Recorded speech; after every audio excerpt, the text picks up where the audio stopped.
In this video, I'm going to explain which usable classic car I think you should buy now, which has the best chance of making you a few quid, as well as turning that frown upside down.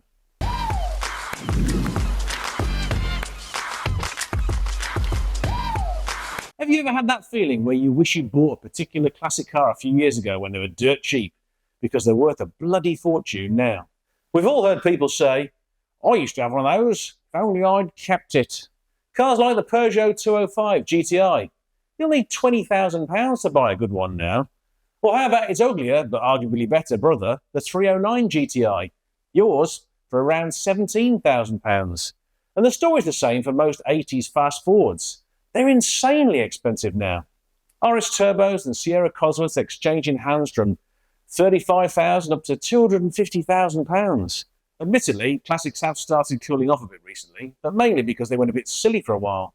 Even base models of classics you wouldn't be seen dead in when they were new have been commanding massive premiums. Take this MG Metro, for example. Not particularly desirable when it was new. Not particularly good either. Not too long ago, it would have been worth around 800 quid. And at that point in time, it was most likely a pile of old shit. And now, some years later, and most likely an even shittier pile of shit, it's being advertised for almost £9,000. And it isn't just the top of the range stuff either. This bog standard mini Metro 1 litre L in Canary Far Yellow is also on sale at almost £9,000. WT actual F. And it isn't just mini Metros either. Basic Ford Fiesta 1.3? 15 grand, please. World's gone mad. Imagine spending 15 grand on that. Hello, ladies. Check out my old Ford Fiesta 1.3L. Hey, where you going, baby? That's right, 15 grand. Just think about it. All of the driving thrills that your nan had back in the 80s could be yours for the price of a used Porsche Cayman. So, with that in mind, wouldn't it be nice to get in on a classic at the right time? Like the folks who were lucky enough to pick up an old Mazda MX-5 Mark I when they weren't all top of everyone's list.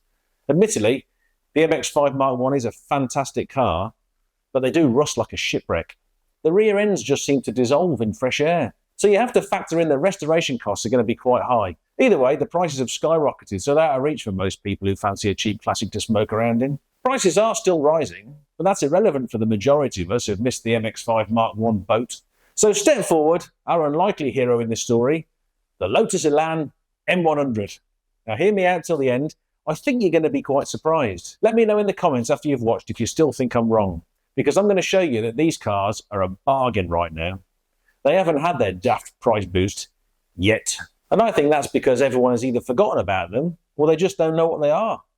They're also a bit more robust than your average classic old snotbox, as I will explain. It's no secret that the Elan got absolutely battered by the MX-5 in the sales wars when they both got launched at the same time. Bad times for the Elan then. The MX-5 wasn't as fast and didn't handle as well, but that wasn't the point. People weren't sold on the Elan's front-wheel drive layout. It may have cornered like it was on rails. It was, and allegedly still is, the best handling front-wheel drive car of all time. But most people preferred the purist sports car front-engine rear-wheel drive layout that made the original 1960s Elan so popular. In the real world, though, you can't exactly drive around swinging your tail about. You can on a track, but on urban streets it's frowned upon. So a car that pretty much won't let go in a corner, however fast you enter, is probably a better bet. Looks also played a part when it came to sales. The MX-5 is classically good looking, whereas the Elan, well, it was a bit Marmite. It has got a whiff of Esprit at the front, but from other angles, some felt it was a bit ginger stepchild. But like the MX-5, it did come with the epitome of 90s coolness, pop-up mother-flipping headlights. Boom shakalaka! The main reason the Mazda smashed the Elan in the sales war, though, was price. In 1990, a new Elan Turbo was just shy of £20,000. In today's money, that would be nearly £49,000. Yeah, that's probably comparable to the price of new releases throughout the years, but not so favourable when compared to the MX-5 in 1990, which was £14,250. Nearly a third cheaper. In today's money, that would be around £35,000. It was a no-brainer. Open-top roadster, light, nimble, rear-wheel drive, and loads of fun. And it cost a third less.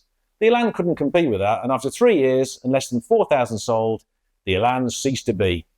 The story was worse for the Elan in the good old USA of America, a market they desperately wanted to crack. Although at $33,000, the Elan was cheaper in the States than it was in the UK for some reason. But more importantly, more expensive to buy than the all-American favourite, the Corvette. I don't think there were many Americans in 1990 that wouldn't pick the Corvette over most cars of a similar price, much less a plastic British jelly mould. This segues nicely to the first reason why I think it's a good idea to buy one, and that is rarity. The reason all these bog standard models I mentioned earlier are now commanding the big bucks is simply because there aren't many left. The fewer examples of any car that are in existence, the more they're worth. So with less than 4,000 ever sold in the first place, rarity is always going to be a factor. For reference, there are more than 400,000 Mazda MX-5 Mark I sold during its production, and you still don't see that many around now. Whilst the MX-5 massively outsold the Elan, in many ways the Elan is a better car. Faster, better handling, and you got a Lotus badge rather than a Mazda badge. But that just couldn't justify the huge price difference, especially in America. The MX-5 was just such good value for what is essentially a great car. Fun, light, reliable, and as much fun as you could have with your socks on. However, now the tables have turned in the market, and the MX-5 Mark I is getting pretty expensive, and as it gets rarer, prices will just continue to rise. This makes the Elan suddenly more appealing. It's faster, it doesn't rust like an MX-5, it handles better, it's much rarer, and now it's great value because the prices haven't risen yet. But I think they're just about to. Hold on, did he just say they don't rust? Well, that's mostly true. Another bonus of buying a Elan is the body panels are glass reinforced plastic, so you're not going to get rusty bodywork like what you do on an MX-5, and the chassis is galvanised steel, so again, rust shouldn't be too much of an issue. But like all cars, there are problem areas to watch out for. The suspension arms, both front and rear, aren't galvanised and therefore are quite partial to a bit of rusting away. Another really important factor when buying a classic car is the reliability. Let's not forget that by nature, they're old, and many of them weren't that particularly robust when they were new. But decades of use, neglect by crappy owners, or just exposure to the elements can take their toll. Things wear out. And let's be honest, as much as I like Lotuses, Loti? What is the plural of Lotus? Locusts. As much as I like Lotus cars, they don't really have the best reputation for reliability. Luckily then that the Elan has got an engine and gearbox from Isuzu, so it's got Japanese reliability, and you can't do better than that. Incidentally, the Elan M100 was the most expensive car developed by Lotus, partly due to the rigorous 2 years of testing where they clocked up 1 million grueling test miles in pretty extreme places, including the Arctic Circle and the Mojave Desert. They also tested the M100 at Snetterton Circuit for 24 hours solid at racing speeds. That would kill a lot of cars that are made today. Not sounding like your average Lotus snotbox anymore, is it? No, ma'am. It may not all have been well spent, though. If Elon had been building the Elan, then maybe the cost of developing the huge one-piece injection-moulded plastic dashboard wouldn't have been higher than the entire development budget for the Lotus XL. When car makers are trying to cut development costs, it's normal for them to go rummaging around through other manufacturers' parts bins. We just have to hope that they're parts from decent, well-built cars.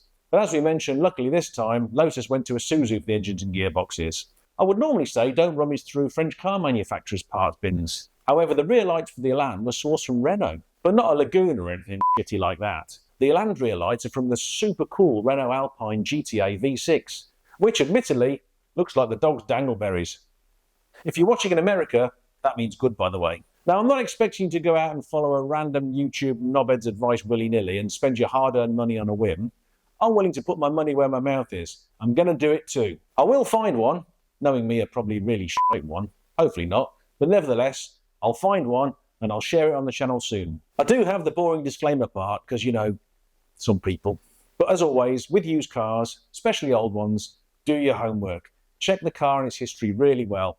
And remember, as with all potential investments, it's a risk, not a guarantee. I want us to hopefully make a few quid on a classic for a change, and also maybe have some old school fun in a fairly reliable car to drive around in over the summer. Plus, I'm going to need some Lotus buddies who aren't all IT guys called Malcolm.